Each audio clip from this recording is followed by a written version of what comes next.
Imagine this.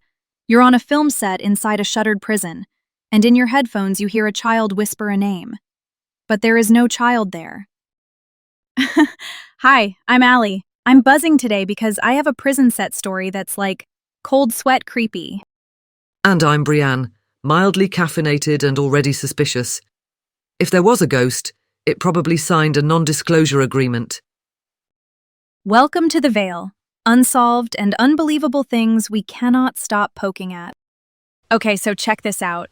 The new Netflix miniseries, I Will Find You, did a big chunk of filming inside Kingston Penitentiary up in Ontario. The prison doubled for Briggs in the show. While they were shooting those tense cell block scenes, crew whispers say they caught EVPs and even a shadow figure on the tiers. One EVP sounded like a child saying Theo. Sorry, not sorry, but ghosts on a Netflix set. Come on, that is one way to juice a publicity cycle. Back to the facts. Quick primer so we're all on the same page. I Will Find You is an 8-episode American crime drama adapted from Harlan Coben's 2023 novel. It premiered in June 2026 on Netflix. The premise is brutal. David Burrows, played by Sam Worthington, is a former law professor doing life for killing his son. 5 years in, his ex-sister-in-law Rachel, played by Britt Lower, brings him a shocker. The boy might still be alive. The name Theo Payne starts circling, and suddenly the murder case looks more like identity manipulation and cover-up. It's a tight, self-contained 8-episode run. Harlan Coben co-created it with showrunner Robert Hull and is an executive producer.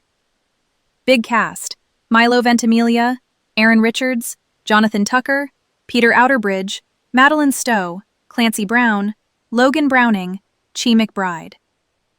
The setting reads Boston and New York, but they filmed April through August 2025 in Canada. Kingston Penitentiary for the prison, University of Toronto Mississauga for campus and institutional spaces, then late August pickups in Washington Square Park, Central Park, and Times Square. Reviews landed mixed, leaning positive, around 61% on Rotten Tomatoes and mid-50s on Metacritic.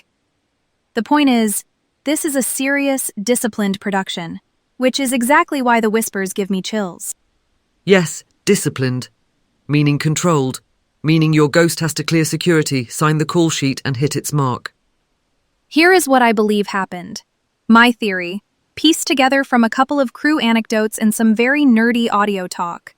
Night shoot inside Kingston. Stone everywhere, cold air. You know how sound clings in places like that? The call sheet had a cell scene. Something like episode 104, scene 45B. David alone, listening. They roll, Sam delivers the line, the slate fades. In the boom ops cans, a hiss softens, like when you kill a buzzing work light. Under that, barely there, 3 syllables float up. The O. High and small. A child voice. No kid on set. No kid holding. The AD freezes the crew with a look. Everyone pretends nothing is wrong and they go again. Between takes, the crew mood goes off. You know when jokes evaporate? Grips polished track that does not need polishing? People stare at the ceiling like it's going to blink. Then up on the second tier, during a lockup, a shape walks the rail. Background extras had marks and cues. This figure ignores all of that. No mark hit, just a glide across the catwalk and gone. When they check the frame later, nothing clean. Just that sensation that someone moved in negative space. Now the audio part that sold me.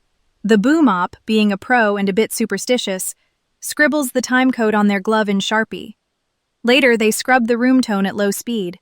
No lav mics hot, no private IFB feeds. Metadata shows only the boom channel live in that corridor.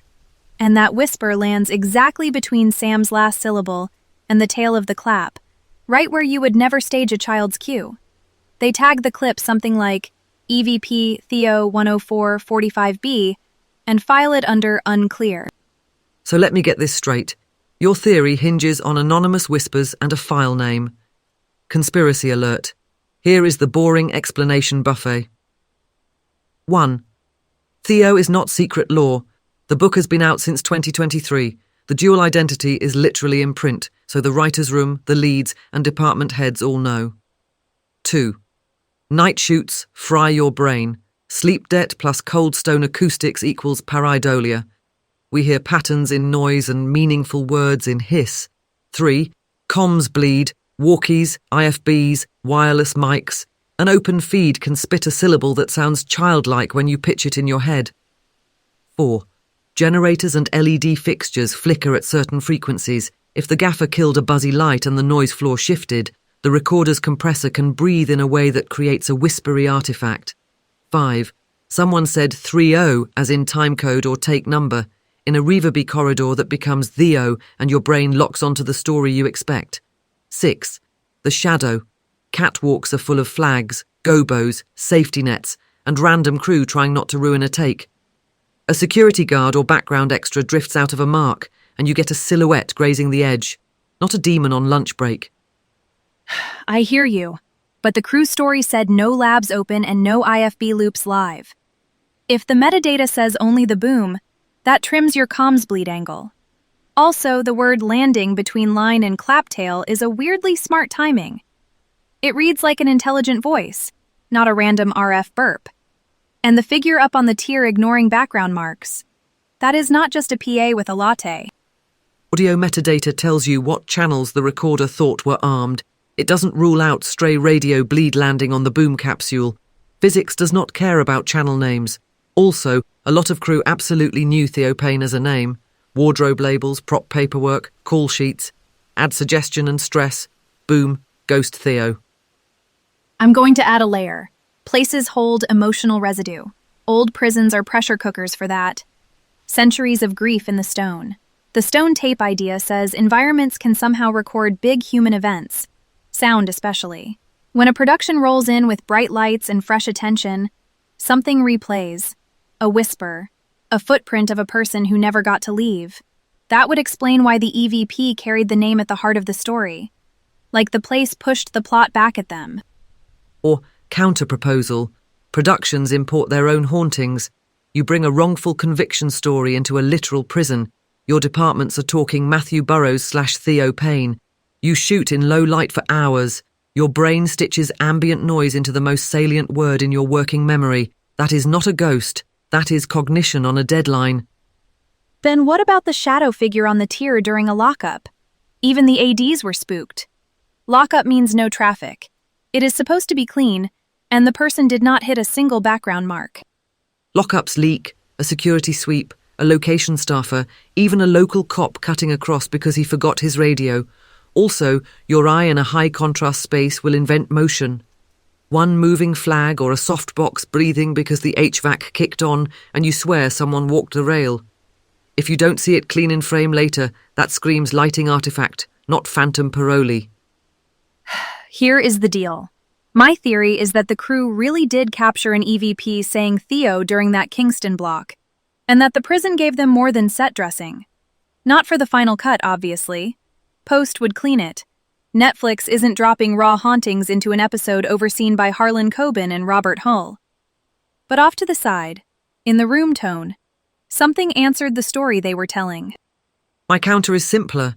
It's a highly planned 8-episode shoot with producers on point and Canadian locations doubling for Boston and New York.